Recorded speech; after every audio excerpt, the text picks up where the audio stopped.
Well, I don't really think Camilla ever wanted to be queen.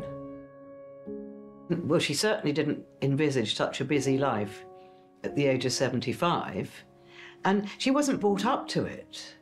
She's not used to sort of running down corridors at sort of 20 miles an hour and, you know, working every hour that the day gives. I mean, Camilla's used to a much more leisurely country life, so I think it's going to be quite hard for her. But the Queen saw the change in Camilla, and she saw her dedication to duty, and she also saw her dedication to Charles, because she so helps him. The road to the palace hasn't been easy for the now Queen Camilla. Her Majesty has undergone a relentless campaign to correct her public image after a tumultuous opening act. After many years of service to the crown, it seems that the former Camilla Parker-Bowles turned Camilla, Duchess of Cornwall, has recaptured the admiration of the world as she becomes Queen Camilla.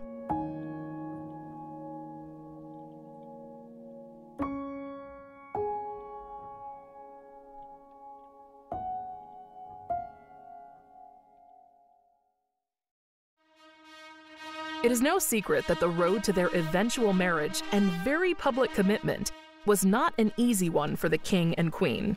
Camilla was, probably unfairly, deemed the villain in a story that captivated the nation. Camilla Shand was born on the 17th of July, 1947, daughter to Major Bruce Shand and Rosalind Cubitt, growing up alongside her brother and sister, Mark and Annabelle. Camilla's childhood was a very happy one. She was as happy mucking out a stable and grooming her horse as she was when socializing in the aristocratic circles of society. In the 1970s, Charles was known as one of the most eligible bachelors in the world. It was a predestined part of his responsibility as heir to the throne to marry a suitable, aristocratic young woman and to continue the line of succession. Lucia Santa Cruz, his first brief love affair, had decided that the bachelor prince would get on very well with a friend of hers, a young woman named Camilla Shand. The couple were introduced, and it's reported that Camilla said, "My great-grandmother was the mistress of your great-great-grandfather, so how about it?" She was referring to her great-grandmother, Alice Keppel, the long-term mistress of Charles's great-great-grandfather, King Edward VII. Sparks flew as Charles was immediately attracted to her. Still, the electric romance was short-lived, as Camilla went on to marry Andrew Parker-Bowles, an army officer, a man she had an on-off relationship with for several years, and with whom Princess Anne had had a brief affair before she herself married and settled down.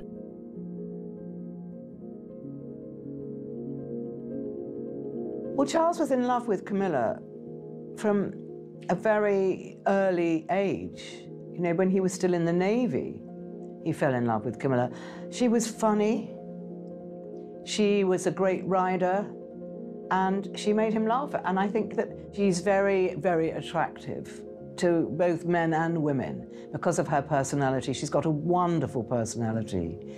And you know, when Charles first met her, I mean, she didn't care what she looked like, but, you know, she was a great horsewoman. She was really sporty. And I suppose she was a challenge, too, because, you know, she was basically in love with Andrew Parker-Bowles. So I think she had a lot of ingredients that Charles really, really fell in love with, and he never really fell out of love with her. So it is a very romantic story.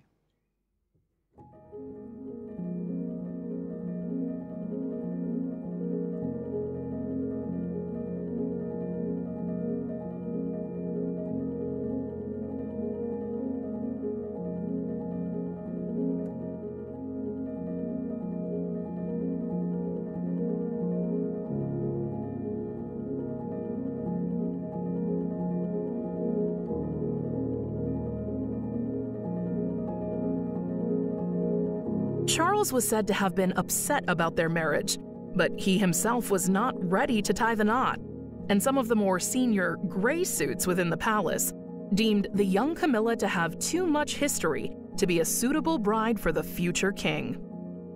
Royal guests attended the Parker-Bowles wedding, including the Queen Mother, Princess Margaret, and Princess Anne. I think Charles was very, very hurt when Camilla and Andrew got married, and he stayed well out of it. He was away at sea, and he knew it was going to happen, but he just didn't want to be part of it. So he just stayed well out of the way, and I think he was very, very sad about it, but he knew that probably there was nothing he could do about it. The then Prince Charles remained close with Mr. and Mrs. Parker-Bowles. He and Andrew would play polo together, and Charles was also asked to be godfather to their son Tom. It is said that in 1979, after the death of Lord Louis Mountbatten, Charles turned to Camilla for a comforting shoulder, and they rekindled a spark from many years ago. However, after he decided to marry Diana, he and Camilla parted ways romantically until, as Charles himself said, the relationship became irretrievably broken down. In the years that followed, scandal after scandal would come to haunt Charles and Camilla. Charles's marriage to Lady Diana Spencer, in which the public invested their hearts, fell apart as their incompatibilities came to light. One by one, tapes, books, and interviews were released, detailing the unhappy marriage between the royal couple. Charles and Diana separated in 1992 and later divorced. It was also the beginning of the end of the union between Andrew and Camilla Parker-Bowles, who later divorced. Camilla was in a very, very unpleasant situation. She almost became a prisoner in her own home. She was vilified. She was absolutely hated by everyone. I mean, actually, the Queen felt very sorry for her. She called her that much maligned woman, because they've known the Parker-Bowles all their life. Andrew's father was a great friend of the Queen Mother, and they were all acquaintances. So the Queen felt desperately sad for Camilla, and it was a very, very, very difficult time for her, especially after Diana died. I mean, then she was even more of a prisoner. With both marriages ending, the path was free for Charles and Camilla to continue their relationship. But that path would not be easy. Diana was tragically killed in August of 1997. The nation went into mourning for the beloved princess, a terrible loss for the world, but mostly for Charles's two young sons, William and Harry.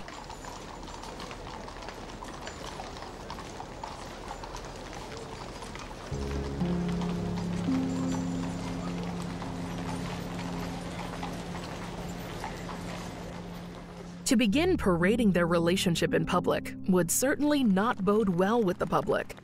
Campaign Camilla would have to be put on hold. So they kept their relationship to themselves, away from the media and prying eyes. This period was very challenging for Camilla. She lived a very closeted life, hiding away from an angry and grieving public who still viewed her as the villain that broke the fairy tale. Mark Bolland has been appointed to help with Charles's public image, and Camilla was going to play a part in that. So he worked with them both to enhance their profiles. Operation Ritz, an opportunity that would tempt the media circus and give them the picture for which they had all been waiting. In 1999, Charles and Camilla decided enough time had passed since Diana's death to reveal their commitment to each other as a couple. Well, Charles is a great believer that time is a healer, and he is, in essence, right. And he thought, if we take it very gently, we'll get it right, and people will accept Camilla because she's wonderful, and people have accepted Camilla, but it did take a long time. And there's a lot of people that will never accept her. But it did take a long time, and they did it very gradually. Then they became under so much pressure for the first picture of them together. And they thought of all different ways of doing it. Maybe they just should release a picture of them together. Maybe they should arrange for them to be out somewhere and press would just happen to be there. But in the end, they decided to do it at Camilla's sister's birthday party at the Ritz. And their press officer let everybody know that they would be walking out of the party together. So there was an unbelievable bank of photographers. And even now, when they show this moment, they put a warning on television, flash photography. It was just like crazy. Outside the Ritz, they're ready for one of the shots of the year. Charles and Camilla together at last. Tonight, it's expected the couple will leave a birthday party together, finally acknowledging in public a relationship that started back in the 70s. If you ask any photographer which the picture they want to take, it's Prince Charles with Camilla Parker-Bowles. It's the one great picture left to take. How important is it not to miss the shot? Oh, you can't afford to miss it. You know, you've got to get the two of them together, walking down those steps. If you get that, you're there. The Prince of Wales and Camilla Parker-Bowles about to come out now.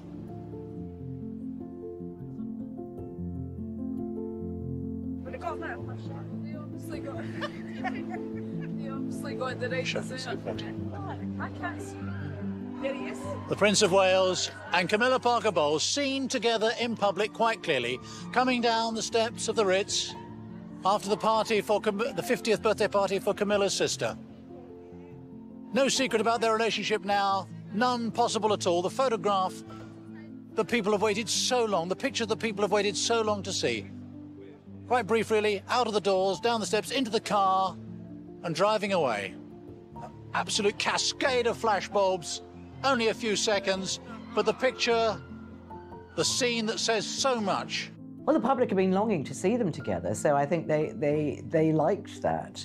But there was a huge animosity to Camilla, especially in America, where they love Diana, and still do. And they, you know, in America, everything's about glamour and how you look, and they just thought, well, she's not glamorous enough. And they didn't think that maybe she was exactly the sort of woman that Prince Charles needed, because they didn't really know him.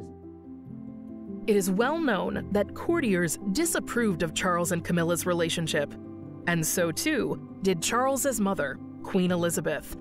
With so much negative attention from the press and lowering public opinion of Charles, the then future king, it is hardly surprising that their relationship was difficult to accept.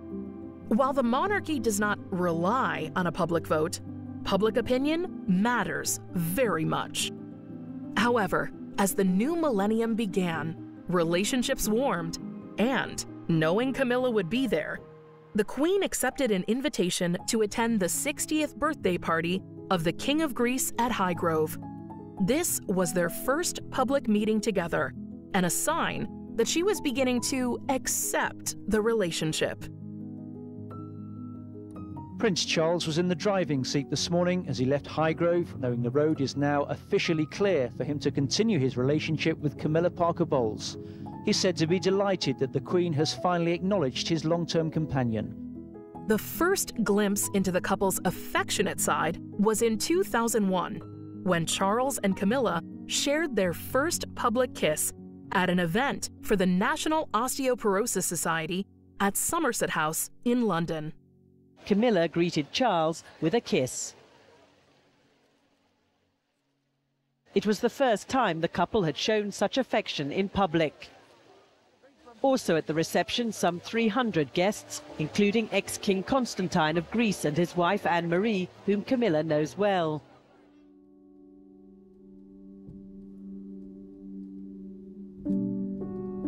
Giving her open blessing to the relationship, the Queen invited Camilla to her Golden Jubilee celebrations in 2002. Following the death of the Queen Mother in 2002, Charles moved into Clarence House following a significant refurbishment, as it had not been decorated for 50 years. With rooms for William and Harry on the top floor, a room and ensuite were also refurbished and made ready for Camilla.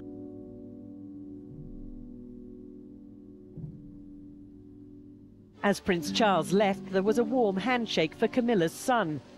and a kiss for her daughter. The couple tonight are entertaining back at St. James's Palace. Family has always been important to Camilla. Growing up in idyllic circumstances in Plumpton in East Sussex, her desire to give her own children a happy English childhood was a very high priority. Camilla and Andrew had made a home for themselves in Wiltshire and had 2 children, Thomas Henry, born in December 1974, and Laura Rose, born in January 1978. For one reason or another, the media has portrayed Camilla as being less than an ideal mother, but her son Tom has been quick to defend her, expressing how he always feels happy and safe when he goes home, as she cooks the food he likes and they all laugh and joke together.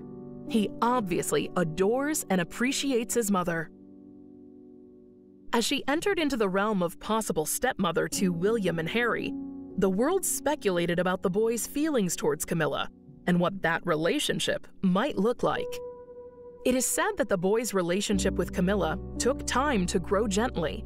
She was part of a story that involved the breakup of their family, so it was quite natural for it to be a little awkward at first.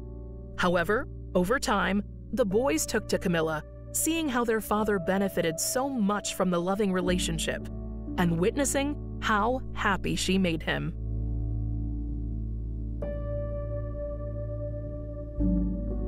They've waited long enough, but tonight they emerged as a couple soon to be wed.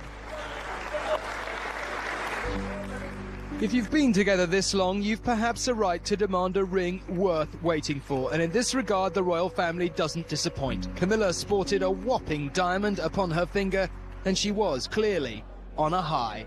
Congratulations. Can I see the ring, man? Thank you very much indeed. Can I see your ring? You can have a close. Keeping out of this one. How are you feeling? How are you feeling, ma'am? All right. Just all right? I'm just coming down to earth. Did you get down on one knee to propose? What else? I'll just do another. After several years of brief appearances at small events, seeding the public imagination in the possibility of a marriage between Charles and Camilla, it was finally announced in February 2005 that they were engaged to be married, 35 years after they had first met. Your Royal Highness, 8 days now to the wedding. Can I ask you how you are feeling, how in particular Princes William and Harry are feeling at the prospect of the marriage? Very happy, very pleased. Good day. Prince Charles, how are you feeling? Very nice too. Very glad to be heard. Prince William, can I just ask you, are you looking forward to being a witness? Yes, very much so, definitely. As long as I don't lose the rings, I'm all right. Yeah. With one responsibility, I'm bound to do something wrong.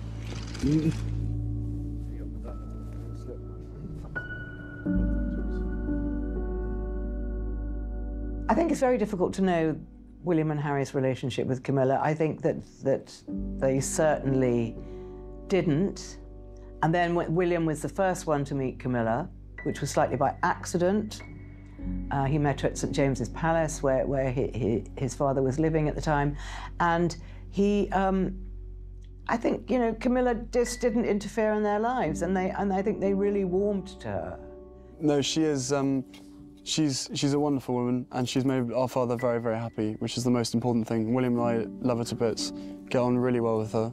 And as far as I see it, nothing's changed. I'm not around that much, I'm at Sandhurst. William's just finished university, now he's doing a bit of work here and there, so we're not around that much anyway. But when we are around, everyone's happy, everyone's fine, you know. Well, of course, it's absolutely wonderful news, and all of us, the whole family, are delighted. I don't think one wants to say much more than that, but I'm very happy to reiterate this. Princes William and Harry also said today in a statement that they were both very happy for their father and Camilla and wished them all the luck in the future. Their wedding date was scheduled for the 8th of April 2005, but unfortunately, another obstacle stopped them in their path. Pope John Paul II died, and Charles was expected to attend the funeral on behalf of the Queen. The wedding was postponed until the following day. Finally, the big day arrived. On the 9th of April 2005, Charles and Camilla married in a civil ceremony at Windsor Guildhall, with Prince William as best man. After a 35-year courtship, 2 marriages, and 2 divorces, Charles and Camilla finally wed. A day so many thought would not be possible. Well, the Queen felt that as head of the church, she shouldn't be seen to be attending the ceremony. They got married in the town hall in Windsor, and the Queen very wisely said she wouldn't attend the ceremony, but she would attend the blessing in the church, and she would give a reception. But William and Harry were at the ceremony, and other people supporting them there. It was very, very small, and it was very intimate.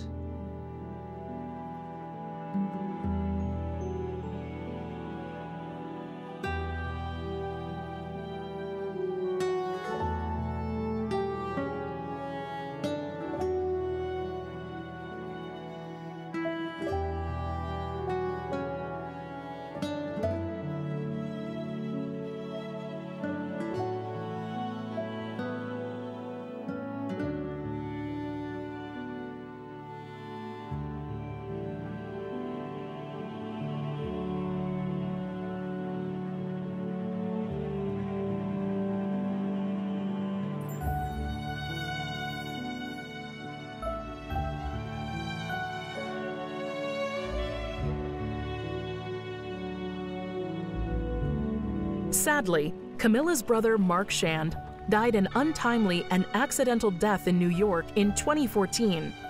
After celebrating the success of a fundraising campaign for a conservation charity, he fell and hit his head on the pavement. He was taken to the hospital, but sadly died. It came as a great shock to Camilla, her sister Annabelle, and to Charles, who were all utterly devastated by the loss. Charles and Camilla took over the work he was doing, becoming joint royal presidents of the charity.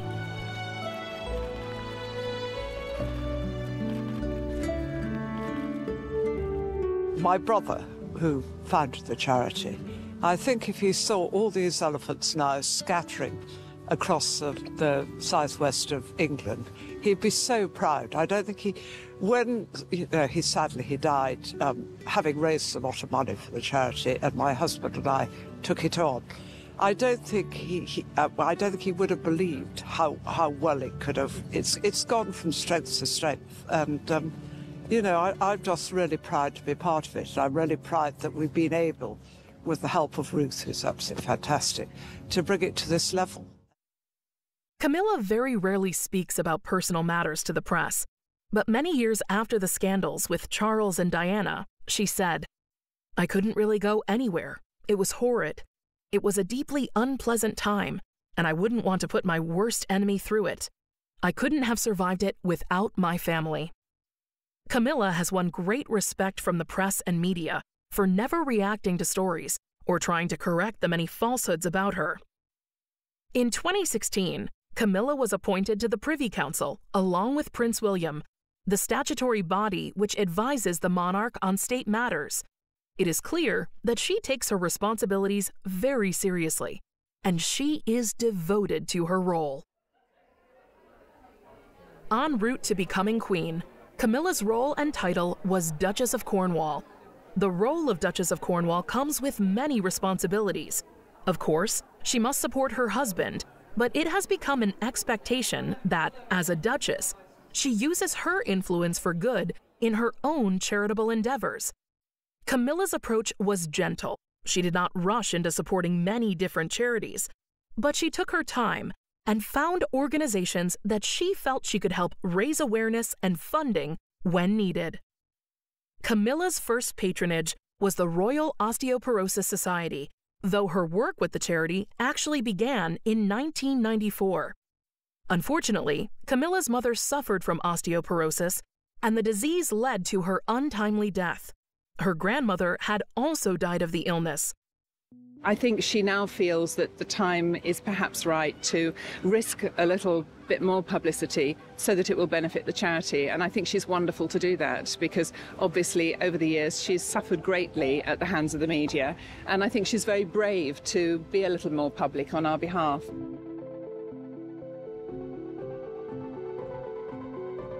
My mother was only 72. Then, only 8 years ago, osteoporosis was seldom discussed, rarely diagnosed, and usually attributed to old women with so-called dowager's humps. My family knew nothing about osteoporosis. The local GP was kind and sympathetic, but he, like us, was able to do little to alleviate the terrible pain my mother suffered so stoically. We watched in horror as she quite literally shrunk in front of our eyes. I believe, ladies and gentlemen, that the quality of her life became so dismal and her suffering so unbearable that she just gave up the fight and lost the will to live. As a result of my mother's death, I became determined to find some way of helping people with osteoporosis from experiencing the same fate and general disregard that she encountered. I was lucky enough to discover on my doorstep the National Osteoporosis Society. The work the charity was doing was close to Camilla's heart, and she remains heavily involved with the charity, becoming its patron and then president.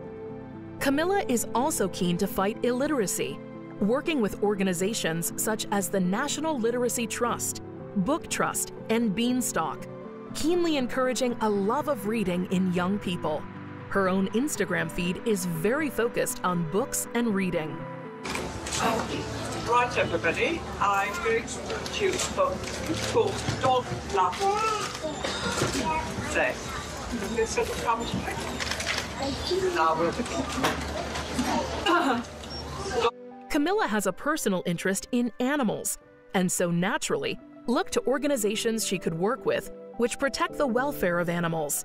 She is patron of the British Equestrian Foundation, the Kennel Club Charitable Trust, Battersea Dogs and Cats Home, and more.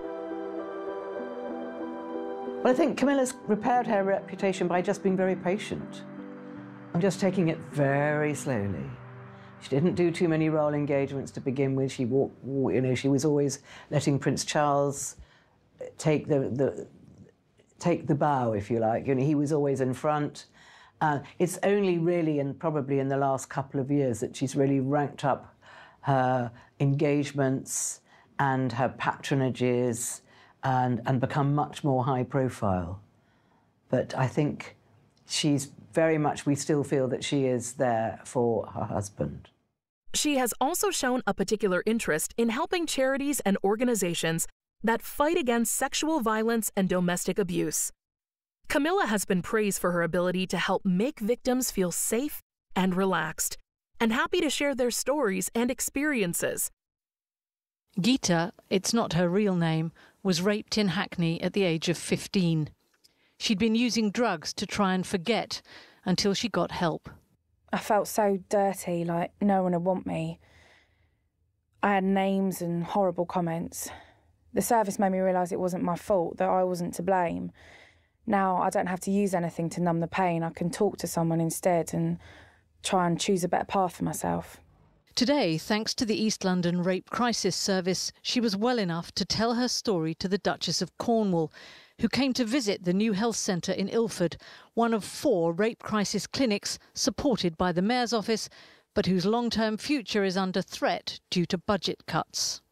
Well, I'm very pleased the Duchess of Cornwall has been able to turn up because she gives it a lift. She helps us to publicise something that is so important for women across London, because victims of rape and sexual violence have got to know that there is somewhere they can come where they're going to be secure, where they can talk to people. Camilla is always keen to think of ways to help and use her influence for good. Typically, rape victims undergo forensic testing, where they have their clothes taken away and are given basic products to wash with. Camilla came up with the neat idea to give them a small wash bag filled with lovely aromatic products. It was a small gesture, but it made a big difference. Home Secretary, ministers, ladies and gentlemen, welcome to Clarence House, and thank you all very much for coming. I know how busy you are, so I'm completely indebted to you coming here today. Now, the purpose of asking you all here today is to try and form a united front to help victims of rape and sexual abuse. And what difference does it make having the Duchess's endorsement for something like this? I think the Duchess's endorsement is really significant, to have someone like the Duchess saying this is an important issue, I want to hold a reception like this, bringing these people together and making some strong statements is really significant. And it was a strong statement, a sort of exhortation she made in her final sentence of her speech. How can that sort of aspiration be achieved? I mean, is that possible? It is possible. It's really hard work. She's absolutely right that more needs to be done. It is aspirational, but it's up to us to get on and deliver. Important work's been done. We're heading in the right direction, but there's a lot more to be done, and so strong words are very important in this environment. So I conclude, ladies and gentlemen, with the hope that this reception will draw you all together from every corner of the country to share your expertise and experiences, and perhaps from this small beginning we'll be able to build a future where society will simply not tolerate rape and sexual abuse any longer. Thank you all very much.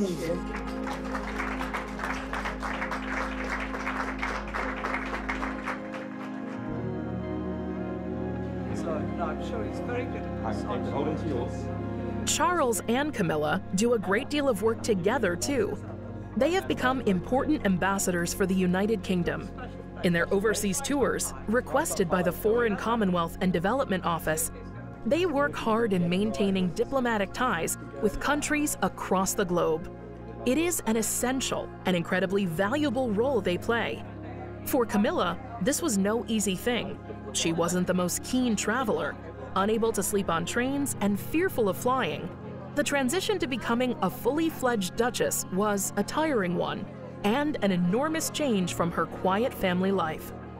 She's working very hard now. I think she found it very difficult in the beginning because the Windsors have this amazing energy, and she came into the royal family age 50.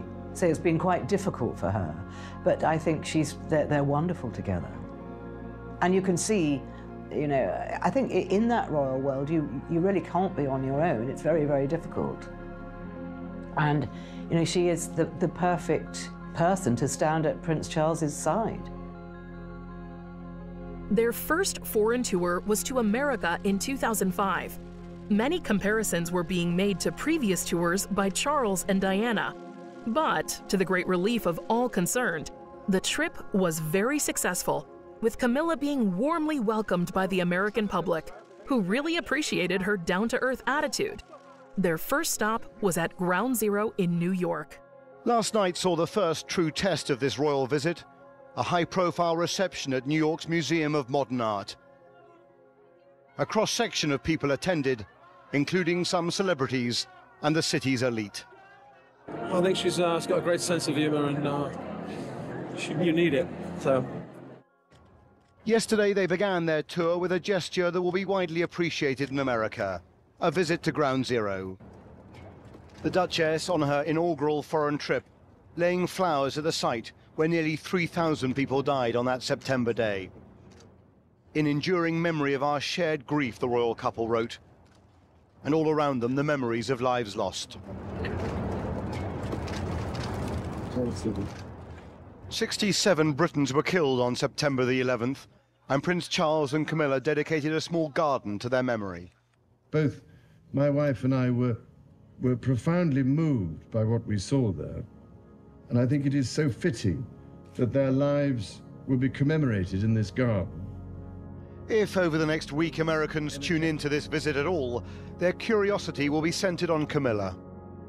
In recent years, following the height of the coronavirus pandemic, the then Prince and Duchess were the first members of the royal family to undertake an overseas tour when they traveled to Jordan and Egypt and were welcomed by old friends, King Abdullah II and Queen Rania. On the 70th anniversary of Queen Elizabeth's accession to the throne, Her Majesty released a statement saying, "And when, in the fullness of time, my son Charles becomes king, I know you will give him and his wife Camilla the same support that you have given me. And it is my sincere wish, when that time comes, Camilla will be known as Queen Consort as she continues her own loyal service." But just one note of caution. In our right to speak freely, please let us not become too politically correct. Because surely political correctness is as severe a form of censorship as any. After years of speculation on the title Camilla may take, the Queen had personally shown her appreciation for Camilla's work and her loyalty to the crown, wishing that she take the title many thought she once did not deserve, Queen Consort. The 8th of September 2022 marked the death of Queen Elizabeth II. The great Elizabethan era drew to a close, a pivotal day for both Charles and Camilla.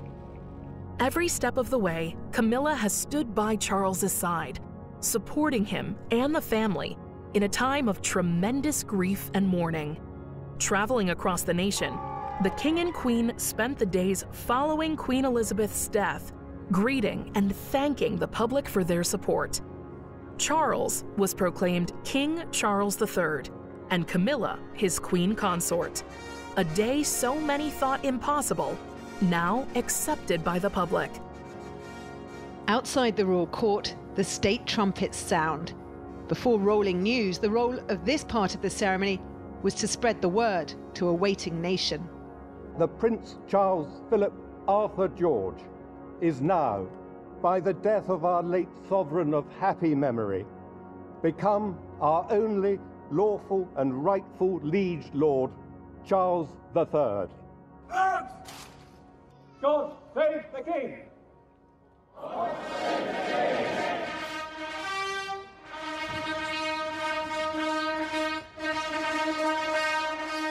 In his first televised broadcast as king, Charles commented on his wife's support and how pleased he was to have her by his side. This is also a time of change for my family. I count on the loving help of my darling wife, Camilla. In recognition of her own loyal public service since our marriage 17 years ago, she becomes my Queen Consort. I know she will bring to the demands of her new role the steadfast devotion to duty on which I have come to rely so much.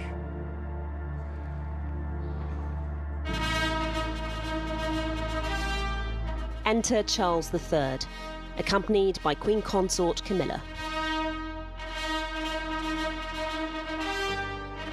This ceremonial pomp is the Constitution visualised, bringing together the Crown, the House of Commons and the House of Lords.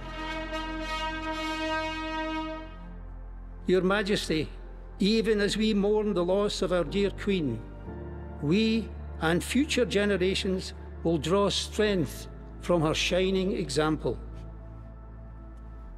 Your Majesty, on behalf of all the members of the House of Lords, I pledge my loyalty to you.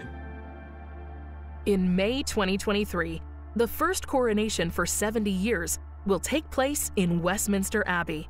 Both the King and Queen Consort will be crowned in this ancient ceremony.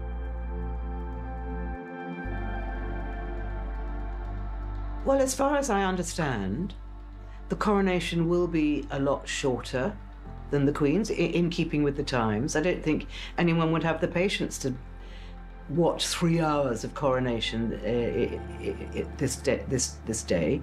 So I think it will probably be just over an hour. It'll be smaller and it will be cheaper, which of course is very important. But I still think it will have the pomp and circumstance that Charles loves so much, and we all love so much. Everybody was just saying how beautiful the Queen's funeral was because of that unity of military and horses and soldiers and precision that we have, and the coronation will be very, very much part of that.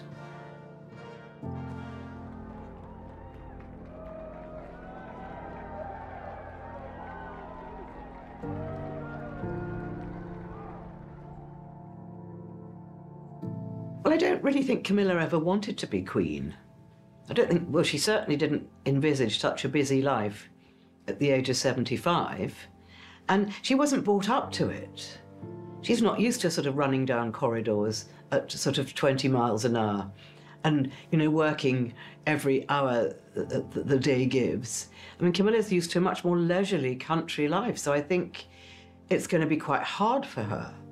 But the Queen saw the change in Camilla, and she saw her dedication to duty, and she also saw her dedication to Charles because she so helps him.